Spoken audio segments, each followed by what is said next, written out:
Salam aleykum əziz müsəlmanlar. Deməli, sizə bir video təqdim edəcəm, hansı ki, Vəhhabilərin elm tələbəsi Əlixan Musayev barəsindədir. Öncə bu məsələyə keçməmişdən bir məsələni qeyd edeyim ki, burada görürsünüz, öz şəklimi qoymuşam və bir də qardaşımın şəklidir ki, hansı ki, mən 1-ci Qarabağ müharibəsində, baxmayaraq ki, atəşkəs vaxtına düşdüm, deməli, 2 il səngərdə oldum. Öz vətənimdə, Füzulidə, Səngərdə oldum, düz döyüş bölgəsində. İkinci şəxs də, yəni qardaşımdır ki, bu da 1-ci Qarabağ müharibəsi veteranıdır. Dəfələrlə yəni yaralanıbdır və bundan əlavə 9 qohumumuz da şəhid olubdur. Bunları nəyə görə xatırladıram? Bunları ona görə xatırladıram ki, indi danışacağım söhbətin buna dəxlisi var. Ona görə ki, sonra kimsə mənə irad bildirməsin ki, sən nə eləmişsən?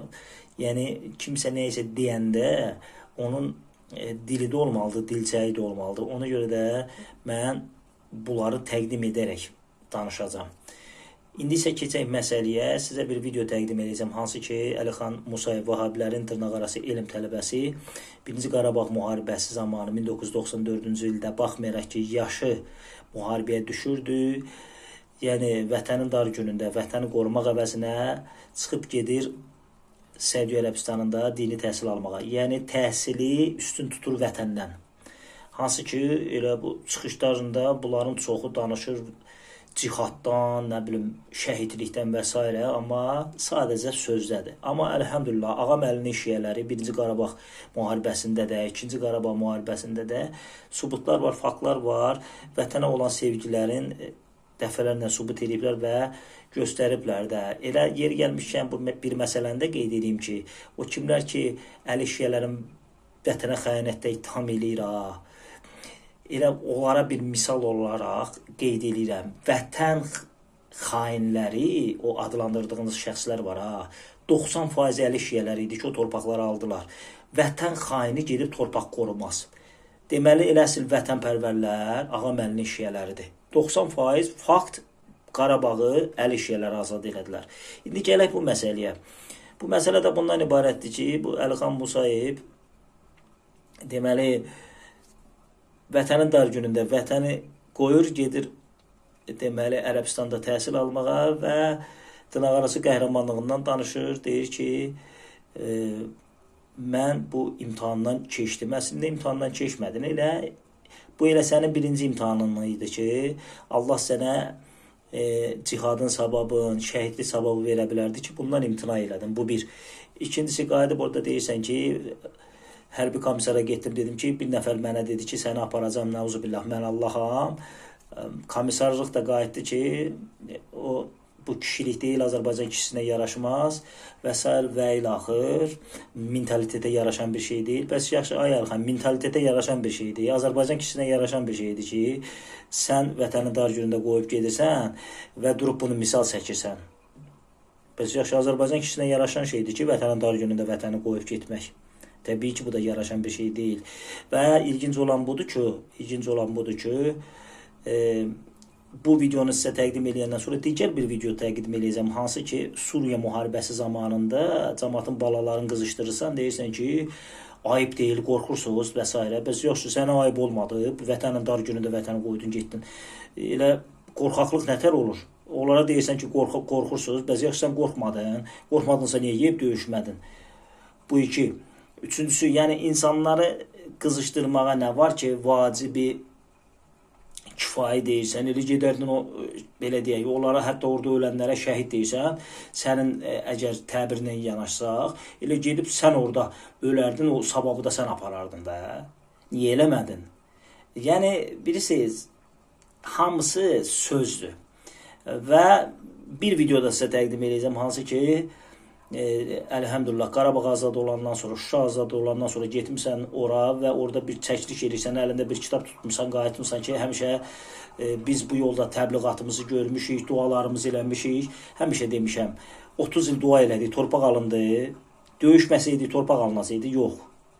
O döyüşənlər də, əlhəmdülillah, Ağam Əlinin şiyələri oldu elə çoxluq.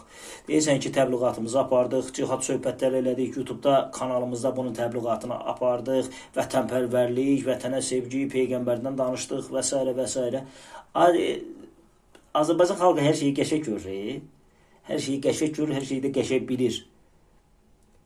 Yəni vətənin dar günündə, vətənin müdafiəsində olmayan adamlar nə çoxdur ki, bu günləri çıxıb vətənpərvərlikdən danışır. Onlardan biri də sənsən. Onlardan biri də sənsən. Və sonda nəyi demək istəyirəm? O kimlər ki dediyi, ay şiələr, vətən xaini, xüsusilə vəhabilər deyir, nə bilim, belə deyək də, İranı əllərində kozur tutaraq, şüar eləyərək, vətən xainləri, indi sizə təqdim eləyəcəm ki, dəxlisi yoxdur. Kim vətən xainində Allah bəlasını versin, amma ki, vətən elə alanlar ağa mənli şiələr oldu. Sonda da təqdim eləyəcəm, elə bir vəhabinin dilindən ki, özü də dua edir o vətəni azad eləyənlərə ki, onlar da elə ağa mənli şiələri idi. Məsələ budur. Əqidənizdə şübhə eləməyin və bilin, Peyğəmbərdən sonra haqq öləli yoludur. Bu vətəni sevən də şiələrdir. Ələxsus çoxluq olaraq bu vətəni qoruyan da şiələr olublar. Hamısı sübut, fakt hamısı da var. Əqidənizdə şübhə eləməyin və bilin, Peyğəmbərdən sonra haqq öləli yoludur. Qiyamətə kimi, ya Əli, sağ olun. Voyenkomatdan Habeska gəldi. Müharibəyə yersin. 94-cü ildə bilirsiniz. Müharibə gedirdi. Və o vaxtda da voyenkomatların qarşısında avtomatla soldatlar dururdu, əskərlər. İçəri girəni bayıra buraxmırdılar. Oradan da tibbi o müayinədən keçirdin, komissiyadan keçirdin, tibbi komissiyadan. Biləcəriyə, orada da tibbi komissiya, oradan da müharibəyə. Gəldim, istədim voyenkomun yanına girim. Voyenkom da o vaxtı məşhur artistimiz var bizim, hörmətli Muxtar Maniyev. Onun doğma qardaşı idi. İstədim onunla görüşüm, göstərim ki, belə-belə Nizami rayonun voyenkomatı. Buraxmadılar. Dedilər ki, bütün bu işlərə filan kəs baxar.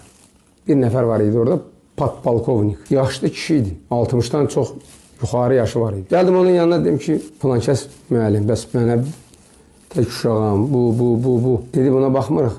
Ver mənə. Prepsinoyu qoydu delanın içinə. Dedi ki, get, tibbi komissiyadan keç, gedirsən. Dedim, axı, mən qəbul olmuşam Mədinəyə, oxumağa getməliyəm. Mollasan, əla. Gedib orada ölülərə Fatih oxuyarsan. Baxdım ki, bu istehza edir mənlə, ələ salır məni. Çıxdım bayıra, gördüm ki, bunlar ciddidirlər, göndərəcəklər. 4 dənə telefon nömrəsi var məndə. Müdafiə naziri o vaxtı Dadaş Rzayev. Bizim qohum onun katibəsinin nömrəsi və başqa nömrələr, telefon nömrələri var idi ki, əgər lazım olsa, birdən nəsə hadisə olsa, zəng elə, biz baxaq görək nə məsələdir. İnanın, 4 dənə yerə zəng elədim, heç birindən bir nəticə əldə eləmədim. Biri dedi ki, tədbirdədir, o biri dedi, nə bilim, nədir. Axır ki, heç bir nəticə əldə eləmədim. Öz-özümə də sonra birdən içimdən belə gəldi ki, sən kimə arxayınsan, kimə ümid edirsən, kimə müraciət edirsən. Görürsən ki, bunlar kömək eləməyə qadir deyirlər. Eləyə bilsəydilər, eləyərdilər. Yeganə sənə kömək eləyəcək qüvvə var, o da Allah subhanahu wa ta'alədir. Ona təvəkkül elə. İçimdən belə bir şey gəldi, getdim, boş bir otaq tapdım orada. Allaha and olsun, o 2 rükət namazda, Allah subhanahu Quranda deyir, "Vəstəinu bis-sabri vəs-salah." Səbr edib 2 rükət namaz qılıb Allahdan kömək diləyin. O 2 rükət namazda necə dua elədimsə, həyatımda çox nadir hallarda elə olub ki, o cür dua eləyib Allahdan istəyim. Allaha təvəkkül edeyim. Sonra voyenkoma dedim ki, sizin burada bir işçi var. Deyir, mən Allahım. Səni göndərəcəm. Çağırdı ona, tənbih elədi ki, belə şey yaraşmır Azərbaycan mentalitetinə. Azərbaycan kişisinə belə söz demək yaraşmır. Necə yəni, mən Allahım, bu nə deməkdir? Oradan çıxdım, bu imtihandan keçdik. Sən özün gedmirsənsə, bu başqa məsələ. Bunun səbəbi var. Səbəbin birincisi odur ki, orada gedən cihad oranın əhli üçün vacibdir, sənin üçün isə farz-ı kifayədir. Orada gedən cihad oranın əhli üçün vacibdir, sənin üçün isə farz-ı kifayədir. Ayıbdır. Qorxursansa deməyə ki, onlar Allah yolunda vuruşur, mücahiddir, inşallah şəhid olanlara şəhiddir, cənnətlidir. Qorxursan bunu deməyə? Əleyhinə də demədə, qardaş. Ayıbdır axı sənin üçün. Qiyamət günü o şəhidlərlə sənə xirt dəyindən yapışacaq ki, sən nəyə görə mənim haqqıma girirdin? Bismillahirrahmanirrahim. Əziz müsəlmanlar, gördüyünüz kimi Azərbaycanımızın ən gözəl güşəsindəyik. Qərara gəldim ki, bir məsələ barədə sizə xəbər verim. Bunu çoxlarınız bilmirsiniz. Çoxlarınız bundan xəbərsizdir. Demək, 2004-cü ildə Allah bizə nəsib elədi, müvəffəq elədi. Bu kitabı ərsəyə gətirdik. Bu kitabı yazdıq. Kitabın adı Vətənə münasibətdir. Görürsünüz Şuşa qalası. Şuşa qalası. Arxa tərəfində də Azərbaycanın tam xəritəsidir. Qarabağ da bura daxil olmaqla. Və bu kitabın içində qeyd eləmişik ki, Azərbaycanımızın 20% torpaqları işğal olunub və heç kəs bunu unutmamalıdır. Daim Allaha dua etməliyik ki, bu torpaqlar geri qayıtsın və bu istəklə də biz yaşamalıyıq. Bu kitabı biz yazmışıq, diqqət edin, 2004-cü ildə iyul ayının 25-də və o vaxtı bunu kütləvi şəkildə paylamışıq cəmaata ki, insanlarda vətənpərvərlik ruhu olsun, vətənini sevsin. Çünki Peyğəmbər sallallahu aleyhi və səlləm Məkkə vətəni idi, Məkkəni sevirdi, vətənini sevirdi.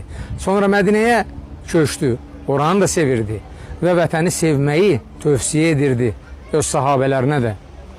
Mədinəyə gələndə, Mədinənin küçələrini uzaqdan görəndə dəvəsini tez sürüb gedirdi.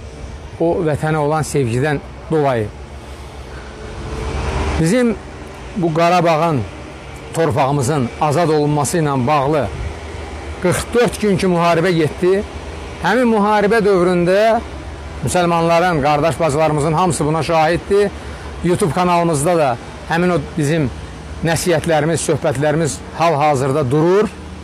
Deməli, o 44 gün ərzində 8 də Azərbaycan dilində, 1 Rus dilində, bir də ərəb dilində Qarabağla bağlı, cihadla bağlı, Qarabağda gedən döyüşlərlə bağlı bütün o tanıdığımız, dünyanın hər yerində tanıdığımız müsəlmanlara biz xəbər göndərmişik ki, hamısı bizim üçün dua eləsin, torpaqlarımız geri qayıtsın. Və əlhəmdülillah Allah Subhanahu taala bizə torpaqlarımızı geri qaytarmağa yardım elədi. Bundan sonra da Allahdan istəyimiz odur ki, Allah Subhanahu taala bu həyatda bizə ən gözəl nemətləri nəsib eləsin. Və bunun üçün hamımızın adından Allaha dua edib deyirəm. Allahumma ighfir lana warhamna və atina fid-dunya hasanatan və fil-axirati hasanatan və qina azaban-nar. Allahım bizi bağışla, bizə rəhm et və bizə həm bu dünyada, həm axirətdə ən gözəl nemətləri bəxş et və bizi cəhənnəm əzabından qoru. Subhanakallahumma və bihamdika əşhədu an la ilaha illa ent əstəğfiruka və atubu ileyk. Allah bizə Qarabağ qaytardı. Allah qaytardı bizə. Lakin kimlərsə səbəb oldu, Allah razı olsun onlardan. Allah Məhəmməd Ali!